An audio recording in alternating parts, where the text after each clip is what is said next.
Kanye West, musical genius, ultimate troll, Donald Trump supporter. Let's talk about it.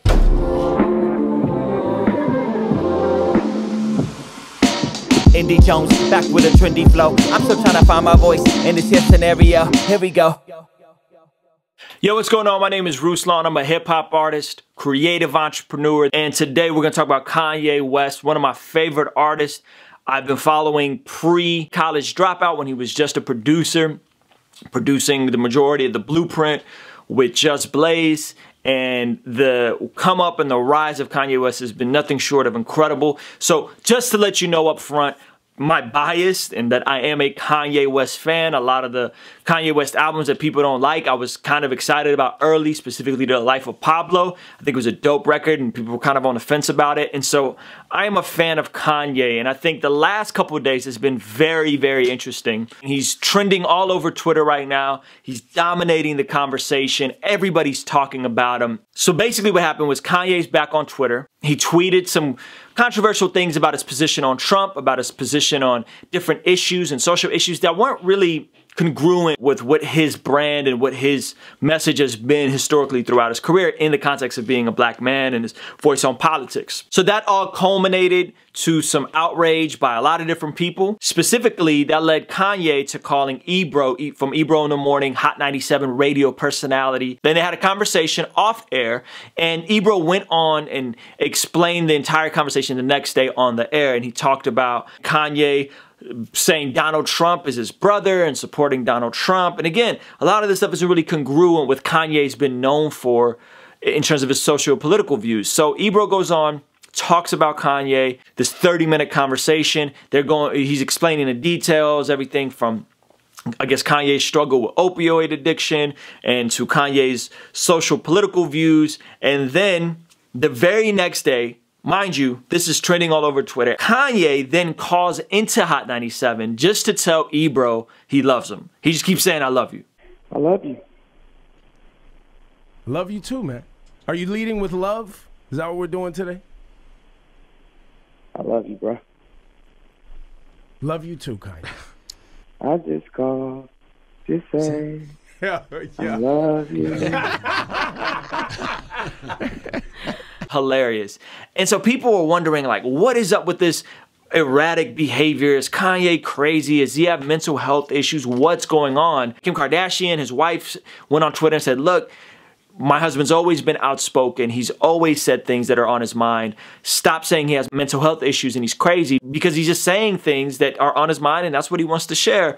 And Kanye went back on Twitter, said he loves Donald Trump. Donald Trump is his brother. And it all culminated to him getting a retweet from the president. And Donald Trump retweeted it and just wrote, oh man, Kanye, that's very cool of you. Thanks. People are wondering, like, what's going on? What is all this stuff? Is he crazy? Is he losing his mind? Is all these different things? And I think this is very consistent with who Kanye has been historically. Just like Kim Kardashian said, he's always been outspoken. He's always been polarizing. He's always been willing to go against the grain and share positions that were not popular. And saying that he loves Donald Trump in this current climate, though it doesn't line up with what his value system has been up to this point, is just very polarizing and opposite. And we forget one thing, that in the midst of all this, he has music coming. Kanye's a master of dominating people's attention, of directing people's attention, and knowing when to get headlines. I'm not saying he's faking it. I'm not saying he's making this stuff up just as clickbait. I'm saying I think he really feels this way, and he knows when to turn it on or off. He knows when to say polarizing, shocking things so that everybody stops and goes, oh my gosh, can you believe Kanye did this? Wow. And he added a caveat. He said, I don't support everything Donald Trump represents, and I don't support everything he does, but I don't support everything anyone does. Me being me allows you to be you. That's what one of his tweets said. So I'm finding all of this very interesting, all of this very fascinating. But as I went on to Kanye's Twitter timeline, one of the things I noticed was that he was reposting videos from a gentleman named Scott Adams. Now this is significant because if you don't know who Scott Adams is a master of persuasion. He's a trained hypnotist, and he's one of the few people that predicted that Donald Trump was going to win the election by a landslide well over a year before people voted. So Scott Adams has went on Vlad TV, he's done a lot of different interviews, Joe Rogan Experience, and he's doesn't really take a position politically, but he just keeps reinstating the point that Donald Trump is one of the most well-trained, persuasive communicators he's ever seen. This is someone that's trained as a hypnotist, and he just keeps saying, he said, listen, you're not understanding how great of a communicator Donald Trump is. And I think one of the reasons why Kanye has an affinity for Trump is because they've kind of used a lot of the same tactics. They've used the same tactics and the same ways of dominating conversation and dominating people's attention to put out whatever it is that their message is. And it goes like this. And a couple videos ago, I talked about how in music, and hip-hop music specifically, you almost have to put on a WWE character version of yourself. Not a fake version, just an amplified, exaggerated persona of who you really are. And so in wrestling, you have the heels, which are the bad guys, and you have the pretty boys, which are the good guys. And if you look at the Kanye's trajectory, and if you look at Donald Trump's trajectory, Kanye started out as a good guy. Kanye started out as a man of the people. The hometown hero from Chicago moves to New York and makes it. This is the guy that wasn't supposed to make it. This is the guy that everybody passed on. Every major label passed on, and he finally makes it. And that was the story that he kind of told for the first 3-4 albums. And then around the time of the Taylor Swift incident, a switch went off, and all of a sudden Kanye became the heel. Kanye became the bad guy. Kanye all of a sudden was the polarizing heel, like a Stone Cold Steve Austin or like a Shawn Michaels with DX. And all of a sudden people didn't like Kanye anymore, but what it did was it built his core and his base even deeper. So even though more people hated him, more people loved him, and more people supported him, and his ticket sales went up, and he became even more of an icon because he was willing to be polarizing.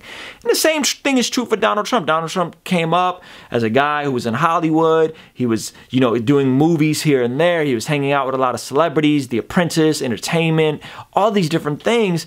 And then at one point there was a switch, and it was around the time of the birther conspiracy that he kind of spearheaded against Obama. There was a switch, and all of a sudden Trump became a bad guy, but he became a bad guy and spoke more strongly and built more depth with a specific demographic of people. I think Kanye knows exactly what he's doing. I'm not saying he's faking it. I'm not saying he's making this stuff up. And he's giving you caveats. He's giving you tidbits here and there to say, listen, I don't support everything Trump does. I don't endorse everything he does. But I love him. He's my brother. I love him, right? And that's not that's not that crazy of a statement. It's just in this social climate where everybody is so divided, Kanye's willing to go against the tide. He's willing to be polar opposite of whatever the popular opinion is, probably for attention, but I also think there's some level of noble cause in there that he's trying to allow people to have their freedom of expression and their difference of opinion and all these different things. And so I think one that's very fascinating, and again, do some research, Google Scott Adams. He's a very fascinating character. And just the whole idea of persuasion and communication, his thoughts on Trump, very, very interesting. I would do some research, go on Kanye's timeline and look at the stuff he's been tweeting and actually read what he's saying. It's very fascinating. And so I think Kanye knows exactly what he's doing. I think there's also a part of it, and I'm not saying he's doing this intentionally, but I also think there's a part of it where if we look at the landscape of hip-hop, there's a lot of bleed and crossover between young Trump supporters and hip-hop fans. And in the context of hip-hop, you're not really allowed right now to be both, right? You had Eminem come out and be very strong in his stance. You had guys like Kendrick and J. Cole. You've had Logic. Everybody is like, yo, we don't F with Trump. If you mess with Trump, don't mess with us, right? Everybody's done that. And so there's probably a demographic of people that are like, oh, I can't believe it. We can't, you know, we're being persecuted for our views. And then steps in Kanye and says, hey, it's all good. I love Trump. Trump's my brother. He's speaking to a part of the market that is being overlooked right now, which is Trump supporting hip hop fans, Trump supporting pop music fans. So again, I think a lot of what's happening is way more intentional than we think he is. I don't think Kanye is crazy. But then again, like he said, name one genius that ain't crazy. So maybe he is a little crazy. Maybe we're all a little crazy. But I think he's way more calculated. I think he's way more intentional. And I think the fact that he's dominating the headlines, the fact that he's calling in the Hot 97, he made another polarizing statement where he said, I officially make more money off of tennis shoes than Michael Jordan. Polarizing statement. Like, Air Jordan is one of the most iconic brands in shoe wear ever, and he keeps coming out with these polarizing statements. Why? Because there's an album coming, right? There's an album coming from him. There's multiple albums coming from his artist. He's dominating attention. And when you have people's attention, people are naturally going to check for you. So think about it. None of us can go on any social media channel right now without seeing Kanye in our timeline. So is Kanye a musical genius? Is he a marketing genius? Is he a troll? Is those even different anymore? Right? When we look at Tekashi 6ix9ine and we look at all these guys, is there even a line between marketing and trolling, and where is the line? You know? Or is he a Trump supporter? Or is he all the above? I don't know. What do you guys think? I want to hear from you guys in the comment section below. I think this is a very fascinating conversation. I am not a Trump supporter. I've been very open about that. But then again, I'm not 100% against everything he stands for and against all of his policies. You see what I did there? And Kanye is essentially saying the inverse of that. I'm not 100% for everything he stands for, and there's middle ground, and I think that's very interesting, and I think that's there's nuance there, and there's conversation there, and again, this is the way Donald Trump ran his campaign ethical, and the fear and the hate that he ignited, and specific demographics of people positive? No, I don't think so. Should this be a conversation we have? Is every Donald Trump supporter racist? Obviously not. So anyway, let me know what you guys think in the comment section below. Love to hear from you guys. Thank you so much for checking out this video. Peace. I tell it how it is, I don't jump over no obstacles. I've been out in Southern California working on a low. She was there with me while driving down a back road, saying that she loved me, usually hit her with a I don't know. I was feeling different, ooh boy, I think I'm sold. See, I met a girl out in Orange County, Southern Valley, I went west a couple years ago. Took her home to the south with me. She played my song the whole drive to the radio. If that ain't love, I don't know what is. If that ain't love, I don't know what is. If that ain't love, I don't know what is. If that ain't love, I don't know what is. You're the only one that holds me together.